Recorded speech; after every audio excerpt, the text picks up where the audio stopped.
محمد وعلى آل محمد وبارك وسلم وصلي عليه. My dear brothers and sisters, Assalamu alaikum wa rahmatullahi wa barakatuhu. Before I begin, my dear brothers and sisters, let me ask you a question today first. And the question is, what is life? See, brothers and sisters, life is an activity. And all activity brings with it certain problems. And if we solve these problems successfully, then the human life becomes a success. Now, if we analyze these problems, we see that they fall into two categories: the immediate problems and the ultimate problems. The immediate problems, brothers and sisters, are our daily, practical day-to-day life problems. Economics, work, education, social problems, political problems, and so on. And the ultimate problems, or should I say the ultimate questions. You see, brothers and sisters, when someone takes life seriously, then he or she comes face to face with certain questions, with certain problems. Like countless millions before you, and millions after you, will ask themselves such questions as, who am I?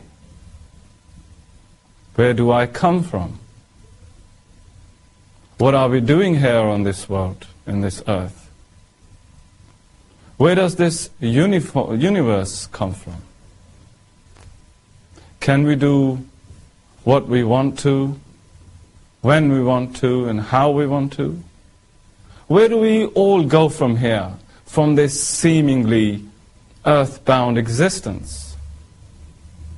What are we doing in this world? You see, brothers and sisters, these are questions about life. These are questions about the meaning and purpose of life. These are questions about the universe and our place in it. And the answers you give to these questions help to shape your worldview.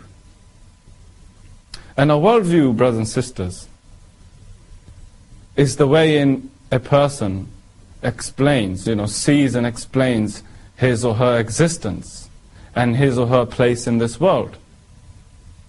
A worldview, my dear brothers and sisters, not only shapes the quality of life, it also determines how you act and how you behave. In the long history of mankind, brothers and sisters, in the long history of mankind, there have been many different worldviews. There have been different ways of explaining this world, different ways of making sense of why we're here, of the purpose of life, and meaning of our existence. Some people, my dear brothers and sisters, have seen this world as a mysterious place, with dark and evil forces at work. You see, in such a worldview, my dear brothers and sisters, a person's life is ruled by superstition and fear. We all know about the belief of some people in the subcontinent, for instance. When they leave their house and a black cat crosses their path, what happens? They go back, they say, oh, black cat is bad luck. It's because they think that this mysterious something governing the world. And some people, my dear brothers and sisters, have seen the world in quite an opposite way. They saw this world as a beautiful and a rich place. They don't show any concern as to how it came about, what will happen to it. They are just here to make the most of it. Two renowned philosophers, for instance, Epicurus in the ancient times, and Holbach in the modern times, they defined the basic principles of human life as to strive for enjoyment and to flee from pain. So the sole purpose of life, according to hedonists, is pleasure and to make the most of this world. And don't show any concern of what will happen to you and where we're going to go from here. And some people, my dear brothers and sisters, since we are looking at the worldviews, different examples, some people, my dear brothers and sisters, have seen this world as a battleground of good and evil, of light and of darkness, of negative and of positive. In some forms of Zoroastrian religion, for instance, there are these ideas of yin and yang. Yin is dark, cold, damp, bad. And yang is good, is heat, is goodness, is love.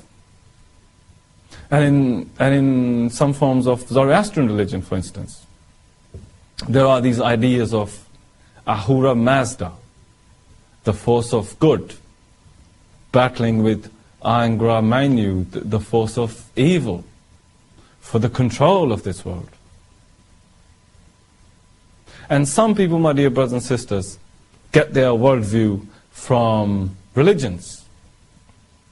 And we know all religions in the world, they all have one thing in common, and that is that they believe in a creator, they believe in God. But they differ and they disagree in the explanation and in the nature of this creator. So some people will get their worldview from religions. And nowadays it's quite fashionable, actually, to turn away from religion and say that there is no God. And some people don't, they turn away from God. And they say that there is no such thing as divine laws. There's nothing like that. And the people who believe in such ideas are either atheists, agnostics, or humanists. An atheist, my dear brothers and sisters, is the one who doesn't believe in God. An agnostic is the one who's not sure, whether God exists or whether God doesn't exist. And he or she may go further and say, oh, we don't care. And a humanist is the one who could be either an atheist or an agnostic. A humanist is the one who believes that we alone, human beings alone, have the right to decide what's right and what's wrong. No divine laws. We live our life as we like to, as we choose to live.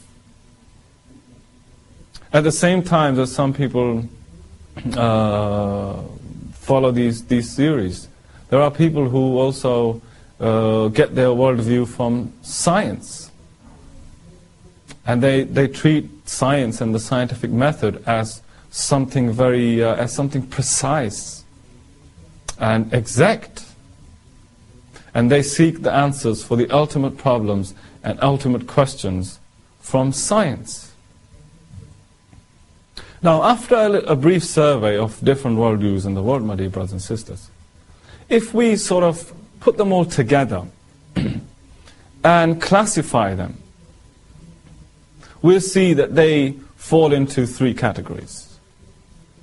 These worldviews either belong to science, or to philosophy, or to religion.